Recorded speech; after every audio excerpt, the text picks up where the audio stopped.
What if I told you I have a recipe that's the perfect mix of chocolate spread and an Nespresso Grand Cru? Here's what you'll need to achieve this. 1 recipe glass, an Aeroccino, 20 centilitres of milk, 1 centilitre of coconut syrup, 1 gram of grated coconut, 2 espresso spoons of chocolate spread, and of course the perfect Grand Cru for this recipe, the arpeggio capsule.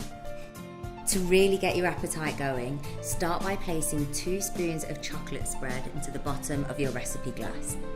Pour the milk into the Aeroccino and turn it on. Don't forget to add the coconut syrup. Once your milk is frothy and ready, pour it over the chocolate spread. Looking good. And now let's finish with the essential ingredient that adds character to our recipe, the arpeggio Grand Cru. Delicately pour the Grand Cru into the recipe glass. And now for the best part. See you soon.